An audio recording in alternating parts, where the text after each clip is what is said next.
Bonjour à tous, je m'appelle Corinne Arambert, je suis sénégalaise d'origine guadeloupéenne et je suis autodidacte et reconvertie dans le domaine de l'entrepreneuriat depuis 5 ans maintenant avec une entreprise qu'ils appellent les Ateliers de Corinne.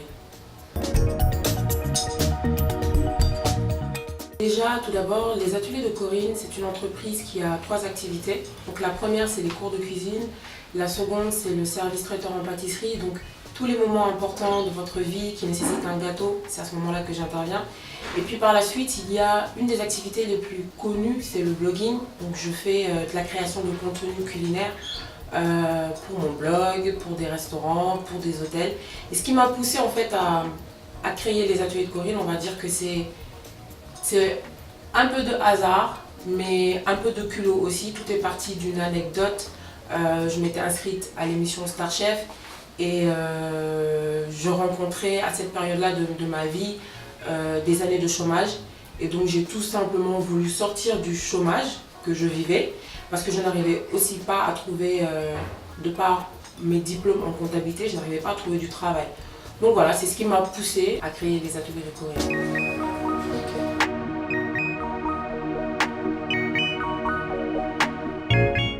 C'est grâce à nous et avec nous qu'on découvre tout ce qui est, déjà tout ce qui est art culinaire.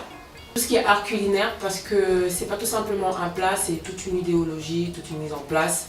C'est les restaurants, c'est un tableau avec une photo gastronomique, c'est des panneaux d'affichage. Voilà. Je pense tout simplement que, en grosso modo, pour ce qui est de l'art culinaire, oui, on le découvre avec et grâce à des blogueurs.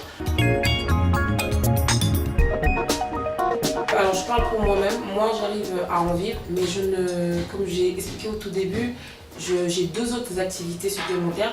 Je ne vis pas que du blogging, mais je sais que je fais partie des chanceux qui arrivent à en vivre. Maintenant, il faut proposer un contenu de qualité pour pouvoir attirer des bons sponsors qui eux aussi vont vouloir mettre la main à la poche et vouloir débourser pour que vous puissiez en vivre. Et c'est très connu en Occident, aux États-Unis, mais en Afrique ça commence à venir. Et particulièrement au Sénégal, je trouve qu'au Sénégal on vit beaucoup mieux du blogging que dans d'autres pays comme le Mali ou le Burkina ou la Côte d'Ivoire. Alors que par exemple quand on va à tout ce qui est nigérien et tout ça, eux ils en vivent aisément en fait. Donc voilà, c'est par pays, mais sinon l'Afrique commence à accepter ce nouveau métier, parce que c'est un nouveau métier. Le blogging m'a apporté de la notoriété certes, mais aussi une certaine reconnaissance. Donc une reconnaissance du travail, une reconnaissance de mon domaine. Et puis voilà, c'est également, moi j'utilise beaucoup le blogging comme une plateforme publicitaire pour ce que moi je propose. Quand je sors un nouveau livre de cuisine, j'utilise le fait que je sois blogueuse pour faire la promotion de mon livre. Quand je fais de nouveaux gâteaux, j'utilise le fait que je sois blogueuse pour vendre mes nouveaux gâteaux. Donc voilà, le blog, pour moi en tout cas, me propose plusieurs ouvertures, en plus de la notoriété.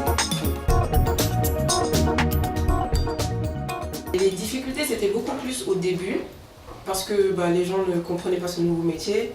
Et encore, moi j'ai beaucoup de chance, parce que je ne suis pas que blogueuse. Donc les gens voient les gâteaux que je fais, voient les cours que je donne. Donc ils attribuent plus de respect à ça. Alors que quand on est que blogueur et que notre métier ça va juste être cuisiner ou aller dans des restaurants, prendre des photos, mettre des vidéos, ils vont sous-estimer en fait ce travail-là. Donc au tout début, oui, c'était peut-être la difficulté, c'était le fait que les personnes sous-estimaient ce travail et ne le considéraient tout simplement pas comme étant un nouveau travail. Voilà, ils trouvaient que c'était beaucoup trop facile pour gagner sa vie avec. Et au jour d'aujourd'hui, vu que c'est une tendance, que beaucoup de personnes se mettent dedans, les gens commencent à comprendre que oui, c'est... En tout cas, j'ai moins de difficultés au jour d'aujourd'hui qu'au tout début. Voilà. Alors, ce qui rend attractif un blog culinaire, c'est la régularité. Déjà, il faut pouvoir poster au maximum. Au moins, alors il y a des blogueurs qui vont poster 2-3 fois dans la semaine, mais il y en a au moins qui doivent poster au moins une fois chaque semaine. Il faut que ce soit régulier, il faut que le public puisse vous retrouver chaque semaine. Il faut de la qualité, donc de la qualité d'image, de la qualité de photo, de la qualité dans votre rédaction. Il faut que ça soit fluide, il faut que ça soit minimaliste, il faut que les gens puissent comprendre quand ils lisent une recette. Donc en fait, plus vous allez évoluer, au tout début encore, on peut vous pardonner en fait le fait que voilà, votre image ne soit pas très propre, que le texte soit un peu chargé.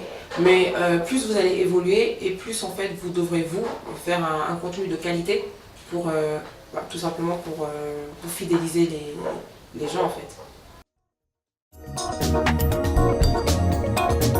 Les conseils que je vais donner aux nouveaux blogueurs, c'est d'être patient. Parce que au jour d'aujourd'hui, quand je me rends dans des panels ou dans des rencontres de blogueurs, toujours c'est ah oui mais toi tu es très connu, ah oui mais toi tu es très suivi, ah oui mais toi ça marche maintenant pour toi. Oui mais c'est resté un long moment avant que ça ne décolle. Donc c'est d'être patient parce que voilà, vous allez rentrer dans un domaine, peu importe si vous faites blogging cuisine, blogging beauté, blogging lifestyle, blogging santé, vous trouverez forcément des personnes qui ont déjà fait avant vous. Alors c'est d'être patient, c'est de trouver du contenu de qualité, c'est que dans votre contenu on puisse retrouver votre personnalité parce que sinon vous allez faire comme tout le monde, sinon vous allez copier-coller et les gens ne vont pas s'accrocher à votre identité et à votre contenu. Voilà, vous allez faire comme tout le monde. Donc les conseils, c'est patience, personnalité, avoir de la personnalité, faire vraiment quelque chose qu'on ne retrouve pas ailleurs. Même si on n'invente rien, ça aussi je tiens à le préciser, on n'invente rien. On fait tout ce que les autres ont déjà fait, mais quand on apporte de la personnalité à ce qu'on fait, ça paraît toujours différent. Voilà, donc différence, personnalité et beaucoup de patience.